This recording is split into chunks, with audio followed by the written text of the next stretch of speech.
नमस्कार, मैं हूं गिरिजेश वशिष्ठ। 35 साल की पत्रकारिता के निचोड़ से मैं यहां पर आपके लिए एक सही पर्सपेक्टिव खबर का लाने की कोशिश करता हूं। खबरें और आज के समाज के हालात को समझाने और सही तरीके से आपके सामने रखने की कोशिश करता हूं। मेरी कोशिश होती है कि मैं लोगों को बताऊं कि खबर को किस तरह से सही तरीके से देखा जाए। मैं कई बड़े समाचार पत्र समूहों में काम कर चुका हूं, अखबारों के संपादक रह चुका हूं, टेलीविज़न चैनल में संपादक रह चुका हूं और अब उसी अनुभव से ये सारी जानकारी मैं आपसे शेयर करता हूं। आज हम बात कर रहे हैं किसान आंदोलन की। जो किसान आंदोलन है भारत का, जो इस समय पूरे देश को गिरफ्त में लिए हुए है, मैं इस पे नहीं जाऊंगा कि किसान आंदोलन में क्या खासियत है, किसान बिल में क्या खास है, क्या बुराई है। दिन रात आप टीवी चैनलों पे सुन रहे होंगे किसानों के नज़रिए से भी और जो उनके बारे में प्रचार हो रहा है उसके नज़रिए से भी। मैं बहुत पहले आपको बता चुका हूँ उसके लाभ आने के बारे में। इसी चैनल पे वीडियो आप देख लीजिएगा, ऊपर आई वाले निशान पे क्लिक करेंगे, वहाँ पे भी आपको वीडियो मिल जाएगा। आपके ऊपर, शहरी मिडिल क्लास के ऊपर इस पूरे तीनों बिल का क्या असर पड़ेगा, जिस पर चर्चा कम हो रही है, उस पर भी मैंने वीडियो बनाया है। ये मत सोचिएगा कि सारा बिल जो है वो किसानों पे असर डालने वाला है, ये हमारे और आपके जीवन पे भी असर डालेगा।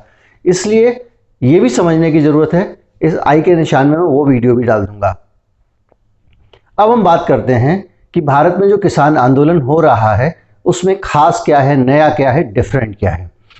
कुछ चीज़ें जो आपको समझनी पड़ेंगी कि अभी तक भारत के इतिहास में बहुत सारे बड़े बड़े आंदोलन हुए, लेकिन उन आंदोलनों की जो खासियत होती थी वो ये होती थी कि वो पैन इंडिया नहीं होते थे, पूरे देश में एक साथ नहीं उठते थे। कुछ मामलों में उठे लेकिन अक्सर ऐसा नहीं हुआ।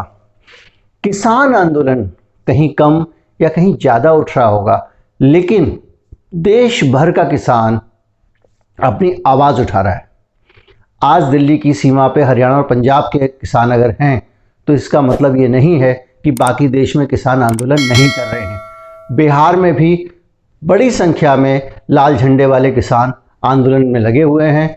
वहाँ पे लगातार जो है वो पूरे लेफ्ट का मूवमेंट आंदोलन का अभी से नहीं, जब से बिल आया तब से काम कर रहा है। झारखंड में कर रहा है, मध्य प्रदेश में भी किसान सक्रिय हैं।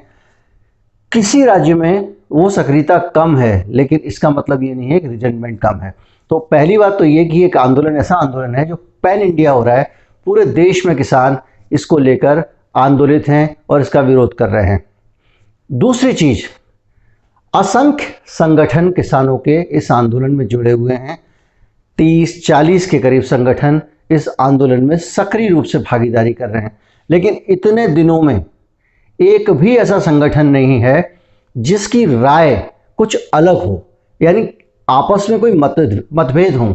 आप किसी भी पंजाब के गांव के छोटे से किसान से उठाकर अगर आप बिल के बारे में पूछ लें, या किसी ऐसे किसान के बारे में जिसकी जो बड़ी बड़ी उपज पैदा करता हो, जिसके बड़े बड़े खेत हों, सब किसान आंदोलन की एक ही व्याख्या कर रहे हैं। सबको किसान आंदोलन की अच्छाइयों बुराइयों के बारे में जानकारी है। यानी कि किसान इस बार जो आंदोलन में उतरा है वो जागरूक है, वो बहका हुआ नहीं है। जैसे कहा गया था किसानों को कौन बहका रहा है, कौन भड़का रहा है, मीडिया में बहुत इस तरह की स्टोरी शुरू में हुई थी।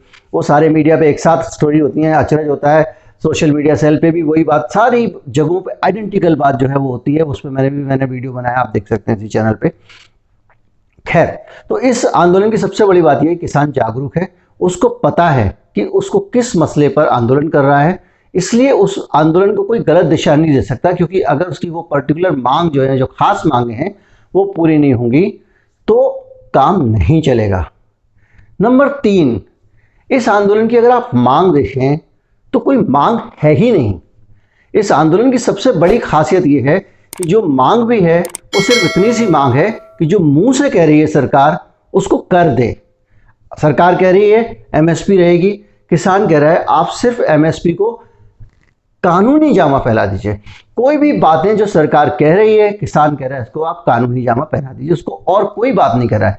और अचरज की बात यह है कि सरकार कहे कुछ भी, जो वो कर रही है वो बिल्कुल अलग कर रही है, कह बिल्कुल कुछ और रही है।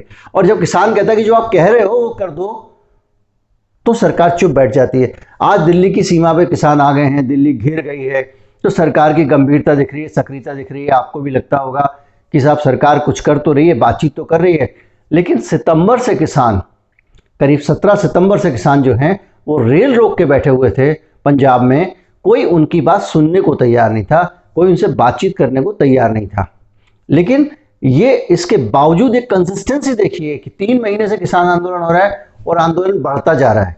ये इंटेलिजेंस रिपोर्ट्स हैं, ये सरकार के पास भी जानकारी है कि इस आंदोलन को अगर अभी नहीं रोका गया तो देश के बाकी हिस्सों से, वेस्टर्न यूपी में भी एक्टिविटी बहुत तेज हो गई है, बिहार में भी तेज हो गई है, किसान दिल्ली पहुंच जाएंगे, तब चीज़ों को नियंत्रित करना बहुत मुश्किल होगा। और 2 महीने पहले, 3 महीने पहले इसको नियंत्रित करना बहुत आसान था। लेकिन सरकार का जो एक रवैया है, एक किसान का ने बड़ी अच्छी बात कही कि किसान को बाल हट छोड़कर राजधर्म निभाना चाहिए, और सरकार बाल हट में फंसी हुई है, राज हट में फंसी हुई है, वो राजधर्म निभाने में डर रही है। उसकी पहली जिम्मेदारी इस देश के किसानों के लिए है।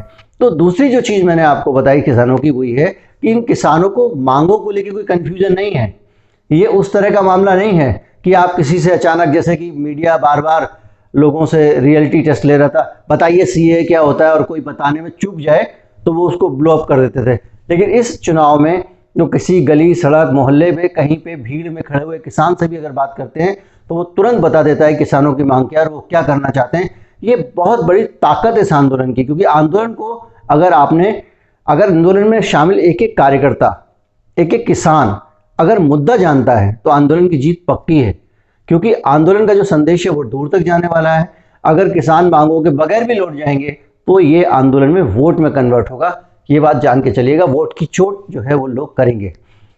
तीसरी चीज, अब तक जो देश में होता आया है, किसी एक सरकार का नहीं, वो होता ये था कि सरकारें एक छोटा सा हिस्सा दे दिया करती थी। मैं आपको एक किस्सा बताता हूं। एक व्यक्ति की पॉकेट कट गई, उस व्यक्ति ने हंगामा मचाना शुरू कर दिया कि साहब मेरी जेब कट गई, मेरी जेब कट गई, और मैं जो है वो अभी जेब कतरे को पकड़ो, तलाशी लो। बाकी लोग कहने लगे भैया हमको घर जाने तो देरी हो रही है, तुम क्या ये तमाशा मचा रहे हो यहाँ पे।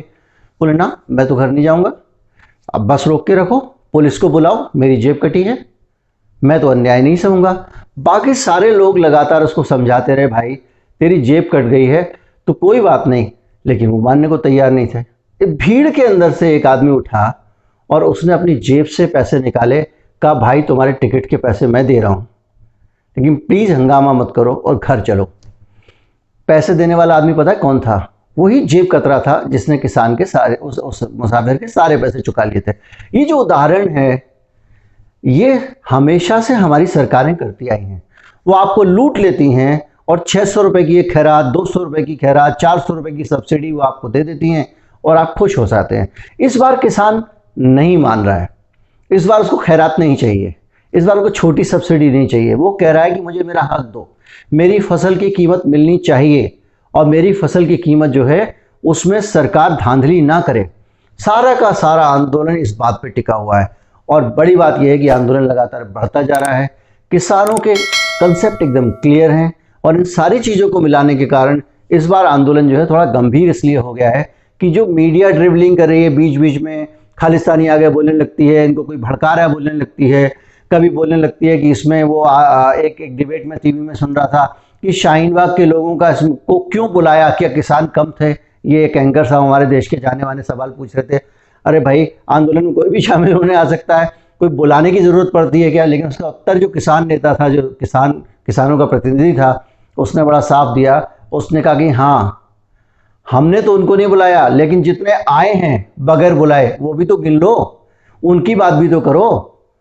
तो एंकर साहब जो है वो दाएं बाएं करके और निकलने की कोशिश करने लगे। फिर संबित पात्रा उनकी मदद के लिए आए। खैर, बात यह है कि आंदोलन मजबूत है, किसानों को अपने सारे के सारे फंडे क्लियर हैं, पूरे देश में एक साथ किसान इस बेईमानी को महसूस कर रहा है जो उसके साथ हुई है, इसलिए आंदोलन अहम है और ये आंदोलन लंबा जाएगा, यही मैं आपको बताना चाहता था। नमस्कार, जय हिंद। चैनल को सब्सक्राइब कर लीजिए अगर नहीं किया है तो, क्योंकि अगर आप चैनल सब्सक्राइब नहीं करेंगे तो आगे जो मेरा एक पॉलिटिकल गाइड का रोल है वो निभाने में मैं थोड़ा सा कम ताकत महसूस करूंगा। जितने ज़्यादा लोग अगर मेरी बातों को समझ सकेंगे उतना ज़्यादा अच्छा रहेगा। जय हिंद।